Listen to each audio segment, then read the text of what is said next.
Hello and welcome back to another episode of Supercoach Insider. My name is Ben, And I'm a Swizz. and thank you for joining us. It's the Bontempelli special. Swizz, I guess you got a little bit lucky in the end with your Goldie VC. Did you go the still Goldie? 46 points off you, mate. The Oh, VC and captain Twitter god by apparently, mate. and I feel like I've ripped off a whole bunch of the community, to be honest, the Supercoach community, because in my team reveal and in all the podcasts, I don't think I mentioned Bontempelli once as an option. And I think it was funny because I was sitting there contemplating whether I was going to trade in Bontempelli or not, or whether I was going to keep Hobbs and this, that, and the other. And I just had this feeling that I was going to get absolutely bent over the coals. So I was like, right, well, if I'm going gut feeling here, and I put the VC on Bontempelli. Jared in our group chat as well. I hit him up. I was like, mate, literally, Bruce is back in. I think Bont's going big, 140 plus tonight. Get on board. I'm doing it. And then Chris is like, find your own VC. Starts getting angry. And turns out we both had the same VC. And Swizz was sitting there hating it all the way to the bank. My only regret is the fact that Laird actually just put on a clinic.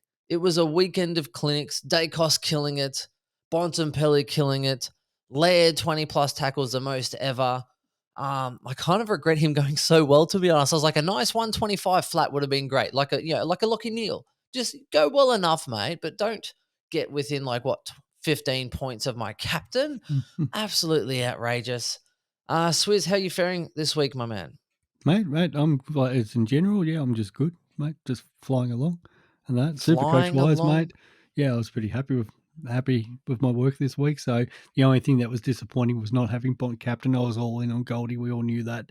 And I'll take the 135. And Goldie went big in that last quarter. You And must have he been was the only hating it. ruck that looked like going big the whole weekend, which was handy. So I yeah, believe that the scaling in tapping it down to Zerha to kick the match winner must have been great, Swizz. well, he did kick the goal to put them ahead.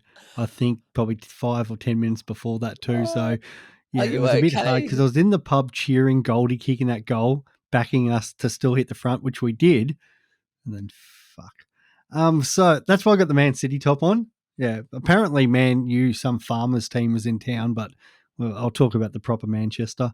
You must be Footy's dead upset. to me. You must be upset. The last 3 rounds lost by a kick in the last minute or so. 3 out of 4 games, mate, and I was at 2 of them, and I didn't go this week because we're playing cricket, and the game ran a bit late. We had a bizarre thing. We had this intruder, just random guy, just walk on the field, and we're like, "What are you doing, mate?" And he just sits down. I'm like, "What the fuck, mate?"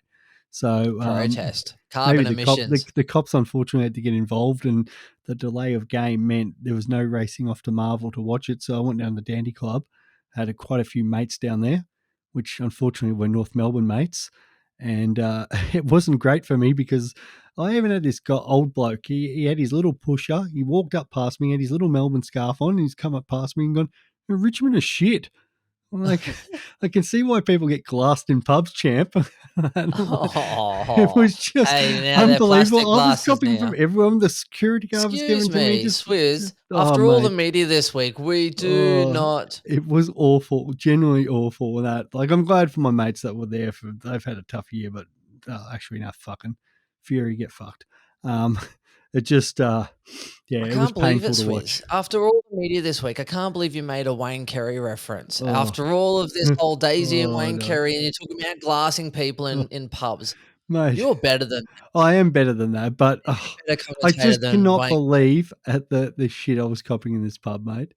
It was just, and then even worse, we've got the work page, where we put all our shift swaps and shit like that. And then people were tagging me going, "Can we check on Swizz's well-being and that?" I'm like, "Yeah, I can't." Check his I'm like, this is gonna availability. be the most painful week. So Speaking yeah, about well-being, we are very well lubricated. Shout out to splashvodka.com.au for sending us more love. I gave Chris some more supplies the other day. He was very, very, very popular.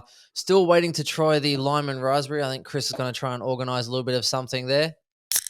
Oh, that sounds sounds good, delicious. mate. Follow up, get the taste buds flowing here, and I've got a little bit of this for a little bit later. We do need to move on to the socials. It's been a nice little rounded intro in today. The hot topics, obviously, hey, gloating about Bontempelli, talking other sort of footy chat as well, but really focusing on probably a little bit of strategy for the run home, as in how many trades is enough trades. Should you burn them or should you not burn them? Rowan Marshall, huge topic for this one. Also going to touch on what the tackling rule changes there. And I'm going to also touch on a little bit of draft strategy as well, just if you're in a finals for draft, and there's a couple different things you can do. But speaking of what you can do, today is also brought to you by Manscaped. Support for Supercoach Insider is obviously brought to you by Manscaped, our long supporting partner of the podcast or the video podcast as well. Manscaped, who's the best in the men's below the waist grooming. Their products are precision engineered tools for your family jewels. Manscaped Performance Package is the ultimate men's hygiene bundle. Over 5 million men worldwide trust Manscaped with his exclusive offer. 20% including free shipping. Enter SC Insider 100. Go to manscaped.com. Plenty of love and action there, guys. We had our, what was it, the ultimate package as well, with the body wash and the, was it the shampoo, lip balm, deodorant, the other mist spray deodorant. Mate, I've been using that stuff like crazy for the last week, and I'm very impressed. And again, I told you that it's already discounted. You put the promo code in, it gets even cheaper. Literally, you cannot lose. Go check it out. Manscaped.com. Swizz. Awesome. Let's move in. You've been using your stuff as well, Swizzy? Yeah, mate. The lip balm, that was the first time I actually smelt that. That actually Yeah, it's smells got really like a good, minty doesn't it? kind of that. hint to it, eh? Yeah. It's like, Yeah, I was surprised it I was think the good. missus ended up stealing one of mine, to be honest. But no, really, really impressed with that stuff. I got it up in the share upstairs, so I didn't bring it down for this. But let's move on and let's get into Well, but before we get in, today's. mate, where are you ranked at the moment? How are you going there, Benny boy? Oh, well, that'll be on my team pod, but I'm Oh ranked no, at I just 100 thought I'd and bring it up. I'm ranked at 153rd, so I am Beautiful boy. 152 places behind our mate Abdul. So Yes. congratulations to him, mate. We wet his cherry a little bit, dipped We his did. feet in the water, popped his cherry, got him all excited, and then all of a sudden the official, well, they call it the official, so the Supercoach podcast. I think it was with what Tim Mitchell or something like that. So Whatever Al, his yeah, yep. yeah, So Patton and all them. So he's been on I media know. streak this week, and He number has, and we being got number in one. first. I feel like Tom Brown, but Yep. being right. Also a nice change. Very interesting, the top 11, because you got 3 of them who've got 0 trades. I think another 3 of them have 1. Thanks to our friends over at Supercoach Data with this Yes, information. at Data Fifth Supercoach on place Twitter. has I think 3 off the top of my head, and then 11th has 9 trades. Scotty, Which is crazy. So if if you're anybody knows 11th, Scotty, would love to get in contact with him, Scotty because doesn't know. If anyone Scotty knows, doesn't know. Scotty Yeah, doesn't know. Number one, great shout out to Eurotrip. Scotty doesn't know that Fiona and me do it in my van every Sunday. That was great with Matt Damon as a little cameo. Loved it. Euro. Yeah, 9 trades, which is crazy because there's 5 rounds to go. You can pretty much use 2 trades per round. If it was me, oh, I wonder if he has a boost in there. That'd be that'd be unreal. amazing. But with that, that would be unreal. With that, yeah, he could easily do moves like we're talking about now. Keep the premiums, upgrade around him. If you have an injury, bang, there's your trade there. And straight away, the biggest hit for me, if I had more than one trade, if I could say I had maybe 2 or 3 or 2 to 4 trades left, and I could upgrade, say, a Hobbs or a Ware or in one trade. Like, I'm not sure I'd want to burn 2 trades getting in a Marshall. I think that's a little bit excessive because trades are huge at this current point in time. But Marshall is, I think, is huge. He is 350,000, so it's No, I think he's extremely more cheap. expensive than that, mate. No, hang on, let me have a No, look. Marshall. I'm sure he's 460. Oh, he's 460. Yeah. What was I looking at? I have no idea what you're looking at. I knew he Man, was I was selling him 460. to so many people. You were. I was 460. like, because you're saying to me about making 150 He's grand so. off air, and I'm like, who the hell are you I thought talking he was about? so cheap. What You're was thinking I about looking at Zeeble or earlier? Step. No, I know Was I people. looking at another Somebody in our Marshall? group Todd Marshall? shared. Surely not. Somebody shared Stephenson to me before, so is that what they were Okay, doing? either way, I think Rowan Marshall is still a good option still if you have the value. cash and you have the trades. Averages 75, I think, with Ryder in the team, but obviously Ryder's injured. Hurt his calf or Achilles, out for 4 or 5 weeks. So there's his season pretty much done. I don't think Saints will be making the finals, sorry to say. So I think that's his season pretty well done. They're playing West Coast this week. Marshall does way better as the number 1 ruck. And I think if you've got the trades available, he's not highly owned. I think he's in 6% of teams, and those 6% wouldn't be pushing top 100 or anything like that because, let's face it, Ron Marshall's been pretty bad up until this point. I think you could do a lot worse, Swizz. What do you think? Yeah, I'm in that position because obviously one trade left. The rumor is Grundy plays this week and how that affects Darcy Cameron. So I can kind of wait a week. I kind of don't want it to be, in a way, I don't want to wait because Marshall is playing West Coast. So I kind of want to like nearly jump on that train. But because of Marshall's break even of 107 and having the one trade, I'm in that position where I can wait one more week, possibly two, and Marshall might just be one of those luxury ones I do and then try to hold on for the last couple of weeks. Where if you've got 3-4 trades left, it's an easy go. Like trying to Oh, get I Marshall think in a super perfect world, easy. if you can get Marshall with through two rookies, like I know you said don't use two trades, but if you are in that 4 or 5 trade position and you Oh, can then get, I would use 2 yeah, trades, easy, yeah. yeah, Yeah, get a couple rookies down, 1 rookie down, 1 rookie up, see if you can get $460,000 out of it. I shout think out it's a to I it's a think no-brainer. my mate Pondy who's doing that this week. He's looking at going down to Noah Cumberland and bringing Marshall in is And there's going so up. many So points to be gained because of it, and yeah, that's the thing that people need to understand. They look at the price, they look at the average, but again, what we spoke about with, DC, so Darcy Cameron as well, it's about role. And when Grundy comes back in, it's probably going to affect his role. We don't know how much, so you could wait a week and see how much ruck time Grundy gets, etc., etc. But generally speaking, the role is the key driver. If you are an inside mid and you're getting clearances, you do really well. If you're playing more defensive or lockdown or having spells, then it's not as great. And if you aren't in a friendly role, then everything changes. So the same thing happened with Darcy Cameron when bang he got that ruck time. We spoke about him being a pretty good option because number one rucks generally score quite well. Marshall has shown this over a couple year period that when he is the only ruck, he scores really well. Whether it's a confidence thing or just on top of the role, I think it's especially if you're going in for leagues against your mates, etc. I think it's just a no brainer.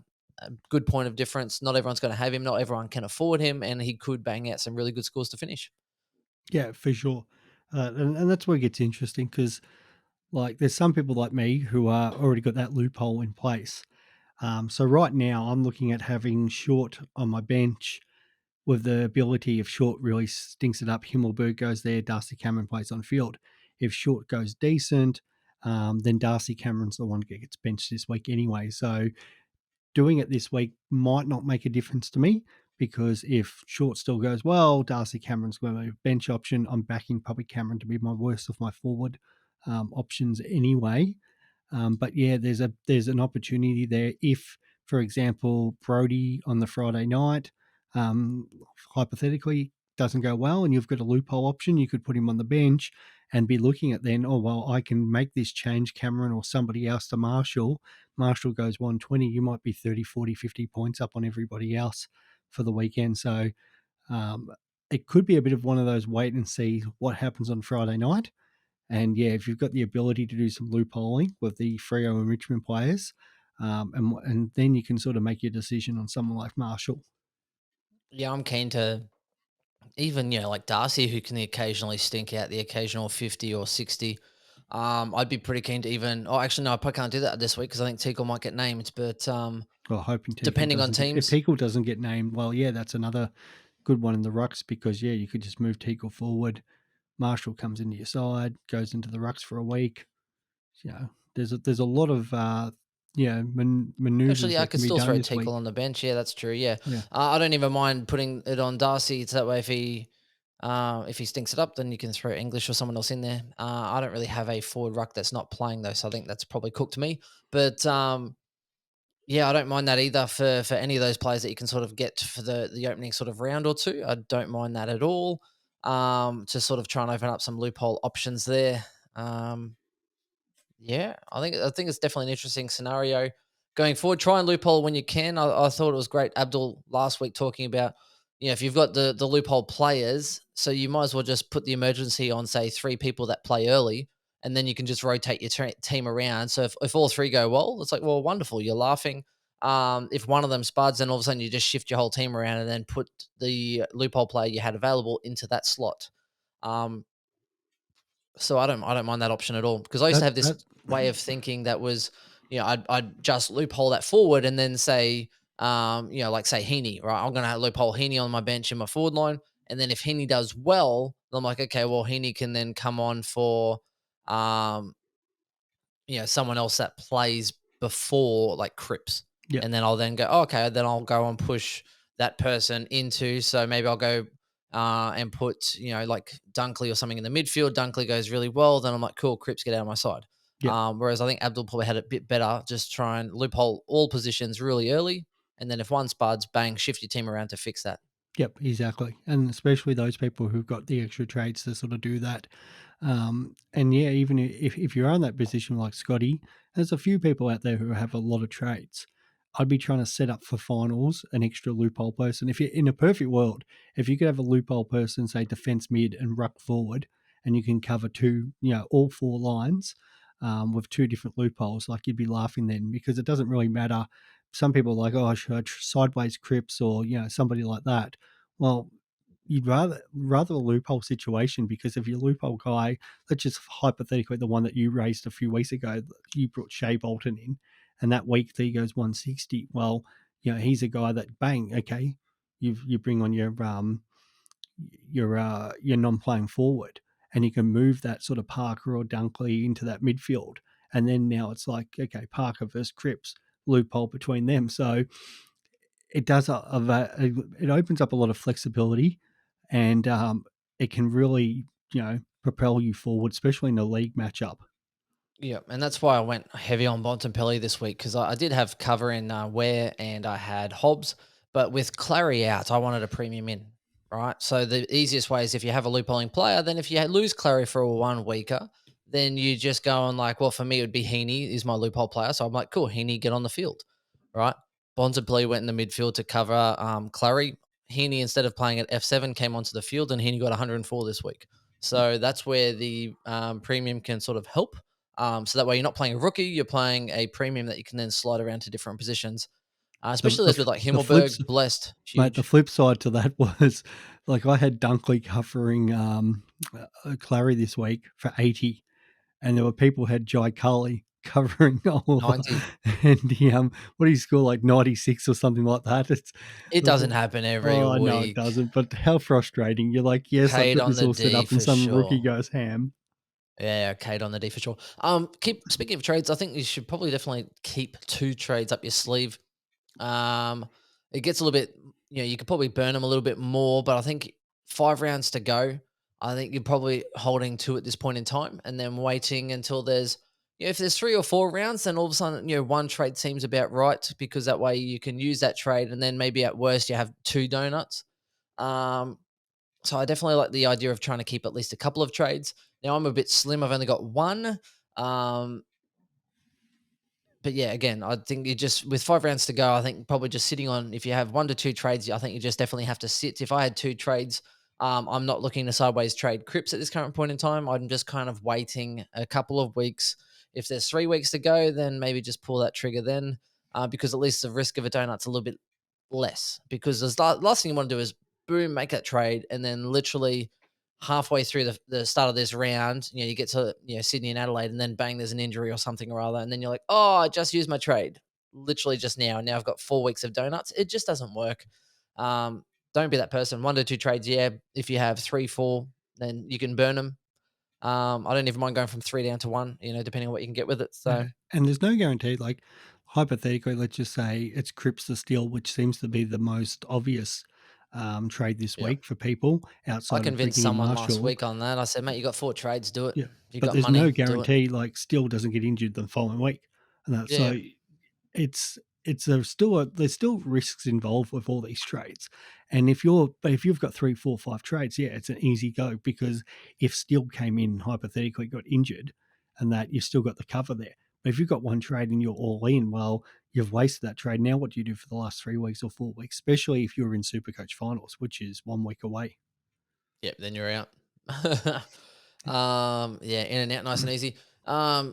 Speaking of finals, now I'm going to give you a little bit of an insight. So, I'm pretty big on strategy for draft, and Chris, myself, and Swizz here, uh, like draft leagues and all the rest of it. So, I've kind of gone through one where we've minimized the final position. So, if you get to one where, say, you're top 2 and you get the week off, or maybe um, you win this week and then you get next week off, so you get the bye, then you should be really targeting those that are do or die, like 100%. So what I've done last week, there was this guy who had to win the game in order to make the eight. Right? Oh, sorry, make six because I think we're playing top six in an 8-person league. We've shifted things, another story. Um, so anyway, so I'm like, this is a must-win game for you, and he has Parish sitting there, and I'm sitting top two, so I'm guaranteed to have a buy this week. And last week, obviously, Parish wasn't playing, so I ended up trading him Noah Anderson for Parish because Noah Anderson was on a bit of a heater. I got Parish, who I figure I could sit with him. And when I have my final in a couple of weeks' time, then all of a sudden Parish should actually probably, hopefully, at that time be playing. Um, and I could use him as an asset. Now, the same thing going this week is that one of the people that's playing off in an elimination final has Tom Stewart. And I'm like, cool, I've got the week off. So I'm like, hey, mate, like, you know what I mean? I've got Lloyd. I was thinking about, Lloyd, McDonald, and like Gaff. And I'm like, give me Tom Stewart. So basically two of those three were on my bench. I don't use them. So I'm like, all of a sudden I've gone from Lloyd to Stewart and I've offered him up a little bit of candy. He can then try and win this week. And then all of a sudden my team is stronger for future weeks. So that's where really with draft, if you have the week off, and there is a risk involved in all trades, obviously, because it could come back and burn you big time. But um, they're the kind of little things that you can help strengthen your side, particularly at the end. If you're in a keeper league, 100% the same thing. If some people are in the window to win, you should be trying to trade out your experienced players to get a better, younger player. It's like, hey, what do you want to do? Do you want to win this year or do you want to try and like develop your team for next year? Because you are in a window, you're in top four or you're pushing towards top four, you've got an aging list. How about I give you some older guys? You give me some younger people and it's a win-win. Um, and that's how I sort of try and market it, particularly for keeper leagues, depending on which position you're in, because some people get very desperate, and you might have an old person like last year. I think Aaron Hall. I should have got rid of him. I was going for the win myself, but I think someone offered me like Z-Ball Hall and someone else, and then I took it. I give them another player. And sometimes, like Rankin, I gave them last year, and then sometimes they have a bad patch like Rankin did, and then all of a sudden they're back on the waiver anyway. So I'm like, sweet, I got some old talent for last year, and then I can still pick up my young player in the future. So, Swizz, what do you think on all strategies coming for finals? Any Well, tips? I was just deeply listening to your strategies there because I know in the Supercoach Insider Keeper League we're playing each other in the first final this week, second Oh, versus are third, we? mate. So yeah, And I, I Grimo, was who hoping gives you were going everyone to drop advice. something there. I was looking through our matchup, going, okay, well, let's have a look what Benny's doing here. Yeah, no, Grimo ended up finishing top. He's playing Mark on that. Chris is fifth. He's playing Tony, and Chris and Carl are sixth and seventh, so they're playing each other. So yeah, you and me, mate, second versus third. Yep, and I kind of butchered my chance here. So Swizz and Grimo came in a little bit late to the Supercoach. So you were in a bit earlier. Yeah. Grimo came in. So we talk about the famous Grimo. Grimo talks to Abdul a lot, and pretty much Abdul's like, "Oh, Grimo helped me out a lot," and Grimo kind of helps us in our little. We have a four-way group chat, basically Swizz, myself, Chris, and Grimo, and he's kind of the silent. He's like the phantom of our crew. Yeah, you never see him. We just hear chats from him. But trying to get him involved for some big bash. I don't think he wants to be seen, but we might get him on the It's a chat bit for the like big Abdul. bash. He likes to hide, away in that. But Yeah, yeah, and mate, you're Abdul. right. Yeah, You're more. I guess there's the two parts to it. It's the keeper and then you got your redraft. So for your redraft, you're just looking at these matchups this week. So who we got? We got the Saints, I think, playing West Coast. So there's a possibility that some small forwards there. If the Saints kick goals, you're looking at kind of that. The forwards are the most up and down each week. North Melbourne Hawthorn, like we looked at last week, the Hawks were playing West Coast. Bruce went off that, so he got the 6 goals. So you're looking at sort of that. Is there a way I can stream, get a forward with the right matchup this week, bring them in, hopefully they pop and go sort of 90, 100, 110, and that can be the difference between winning your redraft leagues matchups. Your keeper league's obviously a bit different, and it depends on your rules in your keeper league because some block trading once they're out. Some people, your trading's still open here where you're still in, and you might already have people eliminated where they're happy to hold, bank draft picks or kits where you might have to go and pitch a decent player for them to help you win the league. So, yeah, and feel free to be aggressive at this side. Like, yeah, I know everyone goes, okay, it's a keeper league. I want to be good long term. But the main thing, like the AFL, you're trying to win premierships. Like, look at Geelong, all in. Like, they don't care if they drop. Now, they've been very good for a long time, and all credit to the Geelong Football Club. But do they really care if they drop off the cliff like West Coast has? West Coast has got that premiership now. Like, all those players are premiership, medalists and that. They don't give a stuff that they're going to be, bottom and the club's going to rebuild and that. They're premiership players for the rest of their life. And so it's no different in how I look at keeper leagues. If I'm a chance of winning, I'm happy to give up some young talent if it means, getting the premiership, especially those who are playing like us. You have cash leagues or you have trophies. I know our cricket club, the Sky League, is, we have the trophy and the cash prize each year. So, I'm going to go out and try to get it. And if that means, I finish, down the bottom the next couple of years, well, so be it. Yep. Good philosophy. What's North Melbourne's excuse then? Well, that's more Just Richmond, kidding. isn't it, mate? Losing to that. Yes. Anyways, that's a little bit of strategy for that one. The next thing I want to talk about is the AFL rule. Now, Chris isn't here tonight. He is busy. Shout out As to always. YouTube for a couple of those comments. But he is really big on Ginnivan and how harshly he's being treated. Obviously, unbiased Collingwood supporter and all Collingwood issues. And he's like preaching to the wrong choir because he talks to me like sends me videos of text like holding it in behind him like an Easter egg and like all this kind of stuff. And he's like, "This is a free kick," and he's messaging it to me and sending me links, and I just keep sending the same like gifs all the time. I'm like, play on. I was like, I'll allow it. I'll allow it to play on this and the other. And I just like stir him up all the time. I'm like, mate, you're literally talking to someone who doesn't like Ginnivan. And I'm just like, play on. I do not give a stuff. And that's obviously a biased opinion on my part. Could be because he plays for Collingwood. Could be because he has that flog factor. Yeah. So I just hate the ducking and trying to lower your body and dropping the knees and lifting the shoulder. I just hate it in general. And the problem is it's been a skillful art that has been learnt over a long period of time. Like Matheson, I hated it when he came out there trying to shrug and dip and get free kicks all the time. And some of these young players are training for it because they see their idols, your Selwoods and these other people that do it notoriously for a long time, where it used to be basically where they'd get hit a little bit high and they'd sort of like lean a little bit and they'd get hit, or they'd lift their shoulder up a little bit so it bounces off and hits them in the head. Like Shuey, Port Adelaide would bet they wish that this was out in that time when they lost after the was it after the siren in that final when Shuey kind of ducked down and copped the high hit. I just don't like it. I think if you're trying to protect the head and they're really serious about concussions, then they can't reward it. And that seems to be the MO with the AFL came out today saying that pretty much the umpires have been instructed not to play free kicks to players who they believe are responsible for drawing a high contact from tacklers.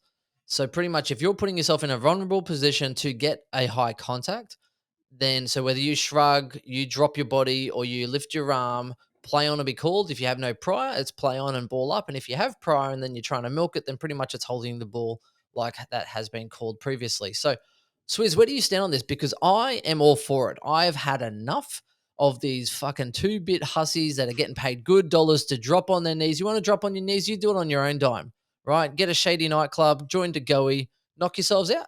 But in the meantime, I just hate it. Where do you sit? Mate, I'll play devil's advocate just to, give Oh, us a do bit not. of You bit will of a not thought. win. But I'm actually 100% with you. Like, we used to umpire school footy, and I used to play it like the Joel Selwood rule, and that if you're ducking in tackles and that you're getting I don't even go as far as play a free kick against them. You can get away with that in umpiring school footy and stuff because I'm with you. I hate it.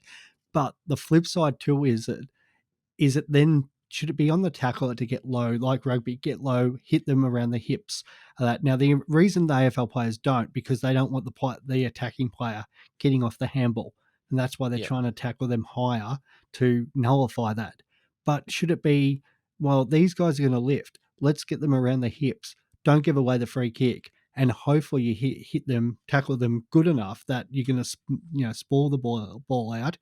And if it doesn't, so like I The get that issue I argument had to it. when they're going low and they're like, oh, you have to attack them like lower and harder. And I understand some get a little bit clumsy, and then fair enough, maybe play the free kick. If you bend down getting the ball, Yeah. then that's a free kick. Your head's down, you've got your feet. It's the ones where, and you even see some players they try and lean into tackle, right? And the only way that you can tackle this person that's going really low, really hard on an angle is you pretty much have to have this arm in the air and then tackle them with your opposite arm around them. is kind of like the only way you could do it. Yeah. And it's just, and I think, again, going back to the whole concussion thing, if you're going to take it seriously, then why are you rewarding people for putting themselves in a position that they can then get hit in the head? My, Because that's what they were trying to do. They are deliberately trying to get contact around the neck and the head and then getting rewarded for it. So then it just creates this whole scenario where I think they need to get rid of it. Well, probably the thing that, this is probably why I really agree with it, because yeah, and as I said, I get the argument with people say get lower, tackle harder, and do that. But this used to never be an issue when players could bump, because if you went low and that you could have your head absolutely knocked out. But now, anytime you bump, you're risking the chance of getting yourself suspended for multiple weeks because you've chosen to bump. And the AFL's clear on that, and we get it because of the head height. So now Hell, you players can go, tackle legally, and if you play for Carlton, you'll get suspended for 2 weeks. yes. So, um, yeah, poor for that player and that, because that could be his career now, but that's another That's issue. But stupid. They yeah, didn't even so challenge it. if I know I'm like Weak. that player's not going to bump me because they're risking multiple weeks on the sidelines, yeah, I'm going to duck my head and pick up the ball, and then you hope that the tackle goes high. So yeah, I think it's a fair change. It's a fair change to at least give the defensive player a chance. As much as I know a lot of people want, the offensive players always, get the rub of the green because you get higher scoring and that, and that we see that in the back line. Like, how many times is a backman taken high? It's play on, like over the shoulder and that. But at the moment you touch a full forward, it's a free kick. So they know they want to do that to make the scoring higher. And this has sort of been one of the things that's like, well, we'll let this go because the attacking player gets the free kick, gets rewarded, moves the ball on. But at the same time, yeah, the defensive player just has absolutely no opportunity. And then, as you said, it's the technique that then puts players at risk. And then kids see it and they put themselves at risk in local games or even local footy, because they're not obviously training it 5 days a week like, Ginnivan or Selwood or any of those players in the past. And here's the other thing the issue I have. If you're training to get a free kick, because the reward is large, Yep. yeah, you get an opportunity to kick a goal, 6 points, it could be decided really closely. Um, if you're spending time training that, then you're not spending time training on like kicking or trying to make the game look attractive. And all you're doing is you're spending time on something that actually makes the game look crap instead of actually spending the skills that make it exciting for people to watch. And it's the whole same dynamic where people train and try and defense wins. It's not attractive to stop goals, but unfortunately it wins games. So I get that, right? So it's back to that whole premise of you do what's rewarded, whether it looks pretty or not. You do what can be exploited. And, I really, and it's hard because I think the AFL is already hard enough to adjudicate. You got forwards that are trying to play for free kicks or accentuate a little bump. They cop a little nudge and they're like doing the Danaher, the shooting star memes or whatever. Man, I love those. Any shooting star meme, Yeah, Harry, good. Harry Yeah. McKay, you got Jared Danaher, anyone gets a little bump and they just start doing the shooting star memes. So you got that.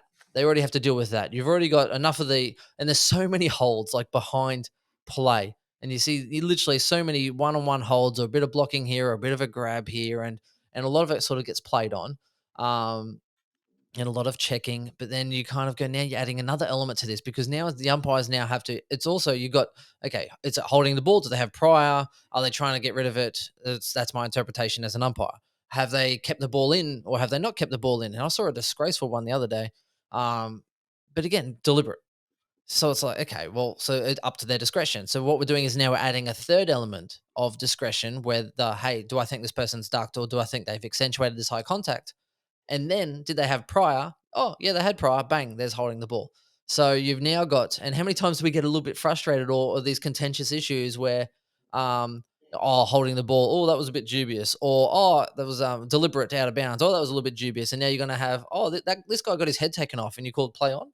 Hmm. So it's going to happen. Yeah, and It's a it's hard really, as game. you said, it's the hardest game to umpire. Like, you look at league, union, NFL, they all run at each other, and that you've got the ref, but then you've got the two side judges on that. And with those sports, and even in soccer, football, whatever you want to call it, they have the option to go to VAR for these big decisions, and that obviously in the higher ranked levels. So you get like a striker who falls down, gets a little tug, whatever. Before, yeah, you might get the red card, the penalty, players could get away with it. But now all those decisions go to VAR. You see it in the league; they always go to the the video ref and stuff like that. Too hard to do that in our game. It's just the way, the speed of it, and the umpire's positioning. And then people sit there and go, "Well, the umpires are full time in that." It still doesn't stop you from getting in the wrong positions and that. And how many times do we get frustrated when another umpire runs in for 60 meters and pays a free kick? Oh, But yeah. they're looking at something from one view, we're looking at it from the crowd as another view, and the third umpire is looking at it from a different view. So there's no right or wrong with a lot of these, because we all did, because it's a 360-degree game. And And the there's not fourth too many. umpire's got his head up his ass, That's right. Well, there's not seeing too many other crickets. games that you can think of that are played like this. So there's no real solution of outside of stripping it back and trying to Yep. make the rules as basic as possible. And we already have enough delays with these score reviews and the Yeah, rest of it. I don't mind. I guess a behind is a little bit different. I hate that score review. See if it's a behind, but I guess one yeah, point can matter. can. I don't mind actually, and this is really weird because I don't think I've ever plugged NRL in my life. Um, State of Origin, man, there's some big hits, and I Yeah. hate. I don't watch NRL, right? And I pretend to go for the bunnies because my partner's family goes for the big NRLs, and I was like, oh, I'll go the bunnies, and then I have to kind of like, oh, where are they coming? Because I have no idea, right? I actually enjoyed State of Origin 1 and 3, but going to round off to our current story is they used to do score reviews and stuff all the time, and then it got to a point where they're like, right, no, you're just going to blow what you see. And basically, they go, right, it's a try, bang. And then as they go back towards the middle of the field, the umpire then has a quick squizzle doodle and goes, hang on, there's something going on here. Let's have a review. And then bang, yeah, that's a knock on, or that's a try, or that was not a try. And let's bring it back and go. So at least it's sort of, you're only stopping it if there's a mistake. So they don't even kind of go, oh, I think that was a bit, how do you do? Generally, sometimes they might, but usually if they think it's pretty clear, and it might be maybe if, in AFL terms, maybe there's a finger touch, like, hey, yep, looks good. Yep, sweet. Through the middle, all clear. And like, oh, touched. And like, okay, well, they'll check it as we go back to the middle. And then they get, the 60 seconds to have a look. And then if it looks dubious, and they're like, okay, let's score a review. Let's go check the tape. But it kind of speeds it up a little bit because they just now start to call the try. And then they get the 60 seconds to review. And then if there's something, then they bring it back. You don't stop and wait a minute for Yeah, every single time that there could be something, that maybe it's not something, and yeah. or maybe there is. Yeah. So And it's the just, problem with that I don't is mind we that. know one of the biggest ways of scoring these days through is that rebound from 50, kick out, get the the ball moving. And if they go into a score review for a point, possible point out of the full, and that gives the opposition time to set up. The game get just too much of a disadvantage to the team kicking out the ball and that. And but there's no, I agree with you that the game's closer. The 1 point does matter, but how you kind of fix it. Well, I would love to know how many wrong umpiring decisions there were back sort of the umpires in the 80s and the 90s compared to the umpires today, and how many of those video reviews are actually correct by the umpire. Like, they always give a soft single, no different to cricket. There's always a soft single. Now I'm glad they have the review system in cricket, for example, but again, even that's not perfect because teams use it at the wrong time, and then you see terrible decisions made by the umpire and that. And so Or I don't know umpire's if not there's a even getting right or into the wrong, but position. because they The don't. umpire's not even there. Yeah, They're meant to be side on, and you should be able to see if it's a run out or not, if it's yeah, close or not. You should be able to see, is this worth going up to the third umpire? no, Sometimes they call a third umpire and the guy's bats past the stumps. yeah, And you're like, mate, he's in by three fucking quarters of a exactly. meter. And it's like, Stupid. okay, do we just have the best umpires like we've always had, let them back in, and but the technology is there if it's meant to be there for like the shocking decision. And I think that's where we've gone, okay, now we want everything perfect. That it was never meant to be about perfect. It's just meant to keep the shocking decisions out of the games. And that so I don't know, as you said, maybe that's what we should go footy. It's just the goals as they're coming back and that. And if there is a problem there, then review that. But I'm with you. It feels like every friggin' 5 minutes they're reviewing a goal Yeah. where the goal You know umpires, what we mate. need to do, It's Swizz? yeah. We need to go and get our fitness up, mate, and put our hands up to Oh. to be AFL quality Well, goal umpires. I'll give you an insider on that because I do know one of the former umpires, Oh, and the politics behind the scenes there are unreal. A lot of it is fitness, He used to say that, like, the preseason time trials, if you didn't make certain levels, you're out. And then, there'd be umpires who'd go with the gut and make gut calls and that, which the fans would react friendly, but because of the letter of the law, and they're going, they'd get in their reviews and say, no, you haven't done this, or you haven't reached these fitness targets during the game. Some of those footy umpires would get demoted, and there's probably better umpires running around the VFL or local leagues, but they're just not fit enough for that. But they've got a better sense of the game. There's some good umpires, don't get me wrong. There's some great umpires in the game, but there are some where they're probably there because they're more fitter or different politics in it. So yeah, Well, it gets unfortunately, there's frustrating. always politics in sport, Absolutely, mate. politics and everything. That's how Pollock got to 3 clubs. I mean, someone rated him. But it's like anything. You get to any sort of rep team, someone rates you, someone doesn't rate you. Even Yeah. in football lists, lists and that sort of stuff, they see Collingwood sees Trelaw as someone they can offload and replace. It's always how it is, and that's why it's a bit of a contentious issue. That's People why we look get at someone mature like age well, rookies yeah, these days because people look at someone like Brody from the Gold Coast, and Gold Coast are, hey, we don't have a spot for you, and you're worth nothing. You don't play a game. And Fremantle are like, hey, we actually rate you, yep. and that's pretty much it's all about opinions and um, yeah, politics is absolutely rife in sport for sure. Hands up and give us a comment if you've ever been shafted by a bit of politics in sport. I have before. I Some have as guy, well. everyone's ripping on this guy, and I put in a really good series. I think it was touch football, and this other guy was just playing pretty average, but his parents knew some pretty good people. And next minute he made Australia, and then I played. I think it was a representative team with some older boys, and they're all hanging shit on him like, how the F did you play for Australia? Like, you are trash. And these were guys that played for, representative sports as well, but older. Um, yeah, politics, man, it can hurt you, especially as a kid. Politics and sport and children do not mix. Don't bring it. Don't Yeah. have it. I'm not going to Nah. bring up my status because I'll get freaking angry, buddy, going through previous stuff like that. But Oh, you're unfortunately, that's right the way though, of the but and world. especially kids is the worst too. It's Mm, like politics, or some of them take it real. Like I'm very competitive, yeah. right? So to the point where this is the shit talk section. The politics. And it's funny because before a game, like when I'm coaching, like volleyball and all the rest of it, so I start off and I'm real, like I'm not an angry person. Okay, like even I could smash down some OP rums and still be like chatty Cathy and say, hey, like I'm not an aggressive person, right? There are only there's two things that make me angry, right? And it's more because I'm a protective person. So my mum is deaf, right? So my mum is deaf, and I'm very protective of her. So if people actually had to go at her, which happened once at a service station, someone had to go at her, and I lost my shit. And I'm not an aggressive person or an angry person. And the other one is again my partner. Like if someone's like pushing into her, like at a concert, had some guy like when not in the if you want to be in like the mosh and you want to sort of like be in your punching pit, and I love the punching pit. Hell yeah, a bit of push and shove, love it. I'm made for that. Throw the big body around. Um, but not we're standing outside that though. We're Yeah. standing outside that by a couple meters, and then some guy's like banging into us, and then it cleaned her up. And I've just like pushed him 100%. I'm like, fuck off. Mm, Like protectiveness. yeah. Otherwise I'm not really angry at all.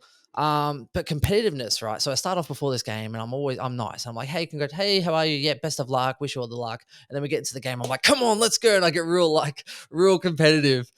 And then when the game's done, I'm like, oh, hey, thank you very much. Great game. But I get so competitive during it where I feel like sometimes there's this little line where you kind of like, oh, reel it back in, mate. It's just 1 point at school footy, and parents take it too serious. Yeah. Well, maybe that's one for our viewers. Send us your Your angry parent yeah, story angry or your parent angry story, spectator or your story. biggest political shafting story in sport.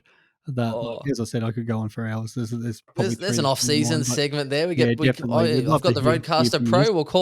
We'll call people up on the Roadcaster Pro, hook them up to Bluetooth, and give them a call on their mobile, and we can talk shit. That'll be great segments. Oh, mate, and yeah, parents and that. We had it on the weekend. Like I had the two. We had cricket. We had this guy carrying on like an absolute pork chop. The dad of the captain we played against on the weekend.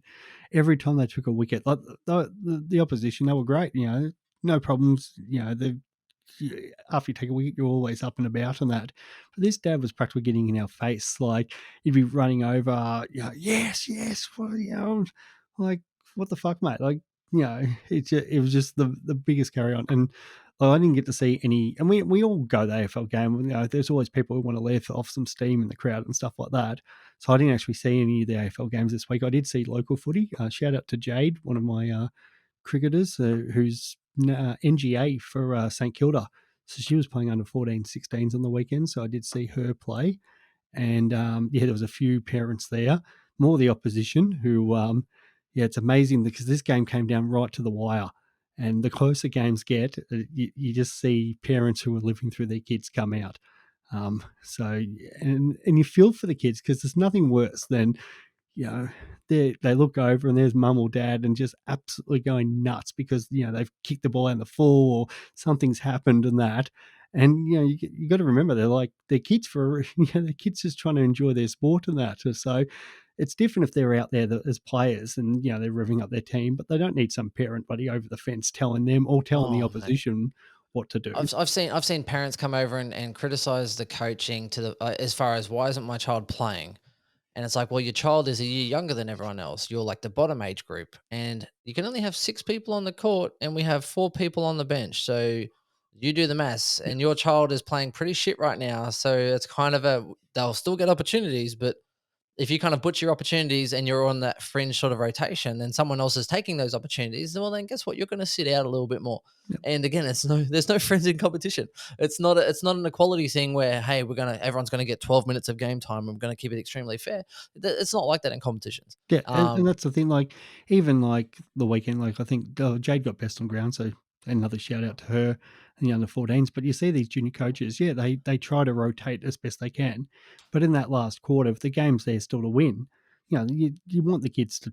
They want success as well. So I think some people then go, oh, hang on, that person got to play 3 or 4, 5 more minutes than my kid. It's like, well, yeah, for 3 quarters we did the right thing, but in the last quarter we want to win. oh, That's I've so got a that. story for you. I've got a story for you. Under 16s footy, right?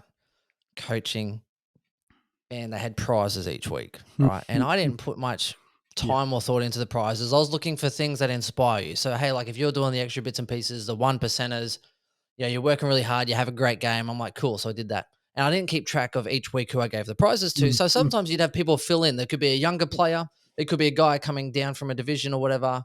And I'm like, man, I'm really inspired. Like you've done some great stuff. So you'll get the prize today. And I'm looking for little bits and pieces that, that are worthy. And there's this one child, right? So I thought he was with back pocket. And I was like, no, mate, he's got that real aggression to him, midfielder, right? But the problem is he kind of hard on his sleeve. The aggression kind of goes too far for a young adolescent male that can't control his emotions sometimes. So would end up getting reported or suspended for coat hangers or punching people and the rest of it, right? Live to the wire kind of thing. Anyway, get to the very end of the season. Now, this parent should have actually coached the team. And the only reason I coached this team is because they had nobody and they asked me if I could step up. And I was like, yeah, cool. Like I'll volunteer my time. Anyway, so this parent complained, but pretty much my child didn't get a single prize all year. And I was like, man, I didn't keep a fucking tally as to who I gave all these prizes to. And maybe because I'm looking for little bits and pieces of inspiration or, morale, or I like to reward the good qualities of sticking to your man or using your teammates or putting on shepherds or doing the team thing or respecting good qualities. And your child's punching walls and hitting people and coat hanging people and getting suspended, and I'm like, hey, and then oh, you're a shit coach, blah blah blah. So mate, you should have put your fucking hand up then. If you want to do things better, then you put your hand up and don't just like palm it off and then criticize. That's one for me, Swiss, because I'm just getting triggered now, mate. This is all Mate, happening. We're getting on. that's it, We're mate. getting on. Mate, I know that as a former teacher and that the buddy student of the weeks is the biggest toss thing in the frigging world. And that, it's Oh, great. The and kids, parents they love their moment and stuff like that. But everyone gets a frigging and sticker and that. It's some think they're frustrating. angels.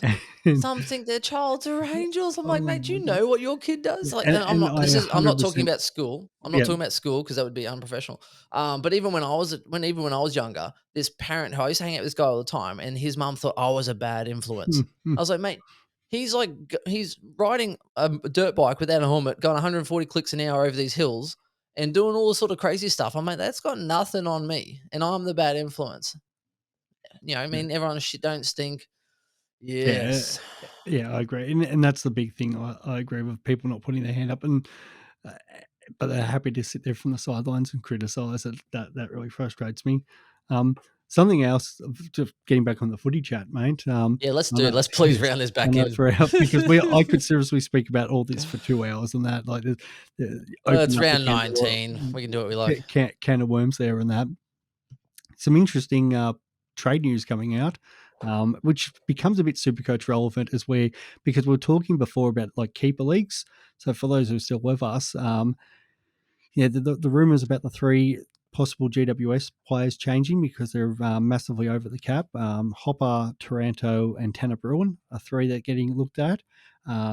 Hopper's been linked to Richmond, Taranto to the Pies, and Tanner Bruin to Geelong. So Yep. possibly three that you might want to look at for a keeper league. Especially maybe Hopper, who probably then gets full midfield time if he was to go to Richmond. So these are the sort of moves that you might take a risk on now, because once it happens, like we saw with, say, George Hewitt, Oh, everybody knew then George Hewitt was going to then get the the midfielder. hype's The huge. hype's Yeah. huge. You're overpaying. Where you want to get on these beforehand. De Goey's worth right now is probably as low as it can get. Strong rumours about him going to St Kilda or Geelong. If you were to do that trade, you would really hope he gets to St Kilda, because he's going there to play midfield, where Geelong is probably doing the same role, maybe probably more forward. And that, so there's huge risks with these. But Yep. if you're somebody who likes to take a bit of risk, and especially with your keeper leagues, definitely worth exploring these at the moment. And if you get in early, the rewards are definitely there. I don't mind that at all. So Hopper in there as well. Taranto, I think even at Collingwood, he'll probably get more midfield time there. I mean, Taylor Adams is aging. Pendles has kind of really come back in there recently, but he's not really going through there at the moment. So I think he provides them something that they don't have. Here's my big issue. Here's my big risk. Now, I was kind of hoping that Paddy Ryder kept playing through this season and then retired gracefully on top of his pedestal. Now, Marshall only just got DPP for a forward, and now all of a sudden he's about to play pure ruck for about 5 weeks. And I think that's going to kill his DPP. I think next year now, because of this final end of year injury, um, if Paddy Ryder does retire by some chance by the end of the year, then all of a sudden Rowan Marshall is now a little bit more expensive. B, he's a ruck only, and it's going to suck a little bit. And it's still going to be tempting to pick him based on the upside. And the same thing I have with Bontempelli. So Bruce comes back in. It's like, okay, cool. Bont had played really good game just going on, but again, he can't be that far ahead on that DPP split. He's probably vulnerable again to possibly lose it. They're my couple of concerns. So I'm hoping Bont keeps the DPP. I'm hoping that Dunkley moves. I love Dunkley, but I'd love Dunkley to go to another club so I can pick him to dominate and then still be able to pick a McRae or a Bontempelli as well and have like the best of both worlds Mm. would be ideal. So Yeah. that's just one thing to consider as well with the keeper leagues and stuff. Jumping on Marshall, it's like I think he loses DPP and then he'll be a ruck only. Bontempelli, I don't even mind if you can get some really good value for him now. I'd still keep Bontempelli, but It depends because this is what some people complain, because there's not enough trades done in their leagues, where other people are super aggressive. I know you're super aggressive, Ben. I I know. was until no one traded Yeah, with well, me, and that's I'm it. very Well, reasonable. I'm a that's the reasonable hard thing, guy. because when you trade and you seem to get some wins, then some people get a bit reluctant after that. Like, I traded 2 years ago while Mills was still a defender for Bailey Smith, and there was a couple of little things in that, but that's a huge risk, and that's a huge trade, because Mills is now in the midfield averaging 120. Bailey Smith's my number one forward, and that who's, until he got suspended, was he averaging like 105 or something like that? So Yeah, 107 and change. yeah. So the problem is a lot with trading. People don't want to give to get. So yeah, Yep. kind of have a look at your squad. And I was at the time going, well, Mills is going to move into the midfield. I've got enough midfielders. Bailey Smith hopefully picks up forward status. That suits my team balance, and that's how it's worked out. But for the other guy, it worked out perfectly for him as well. So it was kind of a win-win for both our squads there. Yeah. So And how frustrating is it when someone's hitting up and wants your player and then they want to give up shit in return? They yeah. want to give up their scraps because, oh, but your player's not that great. I'm like, well, hang on, you're chasing this player Mm, or you're mm, trying to get this person. So they're pretty much over. And so many people, or you're trying to hit them up in reverse and you're trying to hit up their player. Right. So case in example, Mercer, who probably won't listen to this, in my draft league, right? So I'm hitting him up and I'm like, okay, um, I'm trying to think who it was I was chasing, but I was like chasing like a Parish or and it wasn't Parish, but it was like, let's just say um Zach Merritt or someone. Maybe it didn't start too great, but has a lot of potential. So I'm like, hey, oh no, actually no, it was Zorko. This is even worse. mm. So I was like, hey mate, like Zorko. I was like, hey mate, like Zorko, etc. Like, what would you like for him? Because I know he started off okay, started to hit around a little bit of peak, and I have a soft spot for Zorko, and he's like, I want Max Gorn, and I'm like, you're a fucking idiot. Mm. And I was Yeah. like, no, no, no, like, you know what I mean? So like, Zorko, what would you like? And he goes, oh, okay, then Steel. Yeah. And I'm like, I mean, so some people just think that whatever they have is there, all these hype players. You have to give a little to get a little. And I think the best people are the ones that can sort of navigate around that. So for those of the long-term listeners of the show, my philosophy has always been, particularly with draft leagues, you have a waiver wire, you have a bench. I like to try and flip a player on field and a player on my bench and combine them to get one better player, because then that person goes on field. I've got more points on field. And then I am extremely forward, and I pay attention to the waiver wire as to who's dropping and who's available. So I generally do better at the waiver wire than most people. Right. So Dr. Supercoach in there, some of their waiver wire, some of their leagues. I was pretty much like the waiver hunter, because they're like, man, like, Ben picked up this person, picked up this person, picked up this person. Even this year, Bly Calves I picked up when no one else was jumping on him. There's so many that are now just averaging 100. And I kind of just look at, instead of a 3-round and a 5-round, sometimes I'm like, okay, well, who scored well this week? What did they do the week before? And I'm like, well, they've done really well 2 weeks in a row. So do I want to take a risk and get them now? And it's funny because I had an AFL draft expert who's on YouTube, and he was trying to do the same thing back to me. I was like, no, no, no, mate. I Mm. am not giving you one of my good players for 2 of your players. I said that dilutes my fucking list. Mm. And I was like, I said, hey, all the best to you. And he kept doing the same sort of trades. And I was Yeah. like, mate, I am not offering a 1 for 2. I said, I do 2 for 1s. And he was trying to do the same thing to me that I do to other people. And I'm like, I'm not buying it. Yeah. So whenever you can, if you're playing draft leagues, when you get into the start of the year, and if you're good at the waiver wire, it doesn't work if you just keep your crappy list, then 2 for 1s are the best. Because I'm like, hey, I'll give you these 2 players for one of your better players and the person that you hate the most. Give me your shittest player. And in their mind, they're like, oh, wow, this actually matches up. I'm pretty good. And I'm like, cool. Well, I've just taken your best player and then getting someone off the waiver who's probably better than the guy that you just dropped, because you don't know how to waiver properly. Yeah. And that's how it works. And that's why Most people of don't my trade with me leagues, no more. yeah, fortunately, most of my leagues, people are too smart for all that, so it doesn't don't get that advantage too much. There is always somebody near the bottom that does waiver. And it's hard when they're down the bottom. They're getting that first access and stuff, but Oh, yeah, when you're I in was, I was, strong leagues, I like when I'm in a kind of weaker league, but as I said this year, like a lot of outside the Supercoach Insider League, my Cricket Club League, which is pretty highly ranked, and then the Richmond Forum, where I think we've got 3 people inside maybe the top 50 this year in just classic, and and then you add Grimo in there, who's just a draft expert. It makes the drafting pretty hard. So you've got to actually then go really left field with some of these options and stuff, but it does make the trading interesting, especially when people don't like just fall in love with their players. Like that's the hardest thing to break, when people feel like I always feel like somebody drafts somebody and they go, no, like this is my player now. Like, and the only way I'm going to give it up is, as you said before, like, give me Jack Steele, give me something like ridiculous to get this player out of my yeah. side. It's like, well, no, like you're not going to win by doing that. Like I'm happy to keep holding my player, but yeah, and it's amazing how many people who are like down the bottom of the ladder and they're just kind of like, oh, I'll just keep picking up waiver guys. It's like, well, that's why you're down the bottom of the ladder. Like, like? There's no harm in taking risks and trying to trade to Yeah. get higher up, and that, especially if you're in redraft leagues. I do like the NFL app. I've said that a few times this year, where I think they've got the draft calculator. I'm pretty sure that's the one I play, and they've got that where you can actually punch in the draft, like the trade that you're going to do, and it spits out of going if that's a fair trade or not, and that's how it's sort of used to tick it off with our commissioner, That's not too bad. which is good. It's just, as we said, all this sort of stuff that could be introduced in Supercoach. It's just unfortunately we need a bigger market for them to spend more time adding this technology in. Here's a good story. Now, speaking of just which, Grimo, who's been featuring heavily on Yeah, I this know. podcast, and Yeah, we haven't even oh, heard his voice can I on give a here. shout out to Grimo too? I think he's come down with COVID, poor bloke. So we wish Oh you all the no, best, mate. buddy, those casino dealers. Yeah. Yeah, shout out to Grimo. Now, here's a funny thing, right? So I tried in our keeper league. I tried to trade in Parish, I think about 2 or 3 times with hamstring awareness, who's done notoriously pretty well in previous years as well. Failed about 3 times, and it makes sense because my list is generally older in the keeper league, so I don't have much to offer him for young talent. Anyway, so I've tried and failed 3 times. Grumo then gets on the chat talking about, "Hey boys, what do you think about this trade?"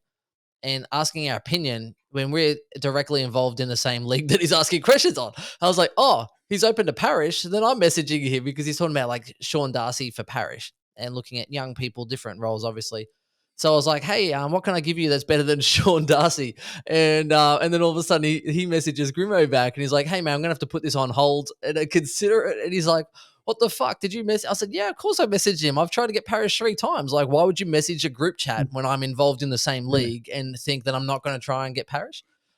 In the end, the conscience won out, so I kind of bowed out gracefully. But I was like, "Mate, don't come and talk about a group chat, letting me know that he wants to trade that person because now that person's fair game." Yeah, and that's always the hard thing because, He like, wasn't happy. He didn't talk to me for a couple days. well, 40 and I used to always do this as a guy that runs our cricket club league, and yeah, we used to always pinch each other's trades all the time and that, and you talk. So we couldn't talk it through. So Grimo and I used to talk it, but now Grimo and I are always in, a lot of the same leagues. A lot of the times when we're not in the same leagues, we'll message each other while we're doing a live draft. What do you think about these as my choice for the next 3 players? And that. But now we can't even bounce ideas off each other Yeah, because because you stole his we're next all in the player, same didn't league and we you? just keep stealing each other's players and stuff. So yeah, we're a bit like that. So no, it gets interesting, Good definitely. fun. Well, look, let's round out and let's start talking and focusing on the week coming up, particularly captains and VCs. Now, based on, I think it's where I'm coming second, right? So Supercoach data, based on all the people on Yeah. Twitter that he has got in his mix, I'm coming second for total points via my captain. So my VC and my Maybe C, whatever my maybe you captains are, should which I leave can't this believe. I can't second believe it because though. It must be my because I'm 5 just, VCs and captains have been pretty but, woeful this year. and, That's it. and I it's, I feel like if I want to know how many points I'm behind Abdul for VC and captains this year because I'm about 1,000 points overall behind him. I well, swear what I'd did be we work 1,000 out? points for VC. Abdul's far. I think I'm a few hundred points ahead of him on captains. Yeah. Which makes sense because I didn't get Cameron, I didn't get Himmelberg, so there's a few hundred points I've lost as well. So, yeah, I know I kind of look at matchups like who's got the softer matchup, which ones sort of leak points to the midfield, and then I kind of just sort of go with my gut a little bit, and then still stick to fairly popular options. I was really happy with Laird as captain last week. I didn't like too many after him. I was thinking like Abdul's like, oh, well, make your captain your VC. And I was like, okay, well, if I go Laird VC, I'll probably take it.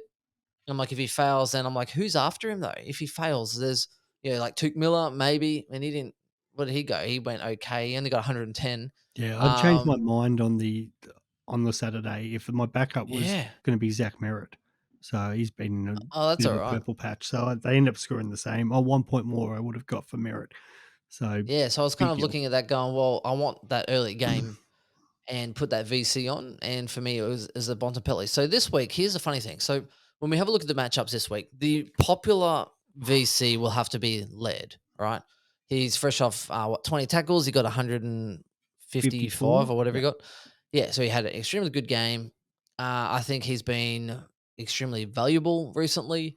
So I think he'll be the most popular VC. And I think that's pretty well given. Now, for me, I think Lockie Neal's a pretty good deal.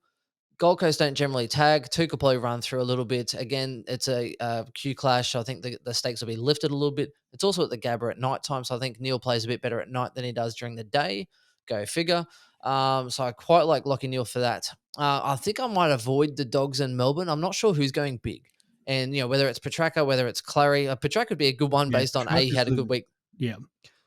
Yeah, but he can also Petraka can also go 70 or Is that 80. Like he he is a more of that VC option because this is the sort of game he kind of gets up for. But then if you VC Um, him, who are you putting the captain on? Because after that, right, you've only got what, Carlton. So I mean, I guess you could if you've go got like Steele, Petrarca and you could go Walsh. no, if you've got Steele Or Steel, yeah, okay. If versus you have West Steel, Coast, I don't mind that at all actually against West Coast. yeah, West Coast mids aren't that bad they're not bad, anymore, but but Steele should still go Steel 120 should as a tail backup. up. I don't have Steel, so I can't Yeah, do that. But if you have Steel, I don't mind going. Petrarca, I guess, in grand final in round one, he absolutely tailed them. Do you think they'll let him run around and do whatever he wants surely they again? can't. Surely they can't. Surely they can't. I think Liberatore maybe has to Yeah, go to him yeah. and just try and Which stop could every mean single Oliver thing. just runs around and does whatever the friggin' hell he wants if he Yeah, but plays. again, that's what. But Here's the way I'm thinking, right? So Adelaide have Keys and Adelaide have Laird. Outside of that, I don't think Adelaide really sort of towel up, if Sydney or if a lot Sydney of people. A lot of people score well against Adelaide in the midfield. yeah. If Sydney are gonna So put I'm any thinking attention into Mills. anyone, it's gonna be Dawson Yeah. because Oh. No, just Well, because it's the former player. yeah. That there's no way you're gonna let Dawson run around and get 30 Clark tagging touches. him. I actually think Mills will probably do a similar role to what he did to Brayshaw last week because Mills can tackle, Mills can get his own ball, and Mills is a freak, right? So Brayshaw, anytime there was a stoppage, Mills was on him 100%. Like, I'm not letting you get the ball. And Mm. as soon as it sort of split, then all of a sudden he's like, cool, you're dead to me. And Mills would just move on and then become, he'd link up, he'd play normally. Anytime there's an actual stoppage, Mills wore Brayshaw so hard that he did nothing. All right. In particularly the quarters that I watched. So I don't think, um, Yeah, I'm not sure if, even I if they probably think disagree Laird's with you too. because there's a difference with that one. Sydney were Yeah. the underdogs playing Freo. This time, Sydney's the hunted. So I think the Swans just back themselves that they're gonna be better than Adelaide. So Yeah, Laird that's fair. might It's run at around and home. probably do what he wants, but I feel like Mills is due for a big one. He'll probably just I'm run off. thinking Mills VC, to be honest, because I think a lot of people will be going Laird. I don't know if Laird's going to get the time and space Not at that he normally He's would. looking at the space at the SCG, No, that's true. And I where think, what's Mills Mills gone at the SCG lately? That's a question. Because I could just waste my VC. well, I don't He know. hasn't gone. He It's just hasn't. Oh, he's interesting been how anybody horrible. scored at the SCG. I don't think like he got the 138 mils. Oh no, he did get 167 as the Bombers. 138, 117, You can tell you guys as well. 167, They actually had done well 139, 130, 147. So more of his better scores have been at the SCG. SCG. Yeah, There is a bad anomaly in there with an 86 against the Saints. Um, that wasn't a good scoring game for anyone that night. yeah, so I think That was the really shit game where the Saints just could not score. It was like the Swans just played defensive footy as well, and just did what they had to do. Like St Kilda couldn't touch the ball that night, but it wasn't a pretty game. so that's a weird logic where I think Laird will still be a great VC, but I think he might go that 115 to 125.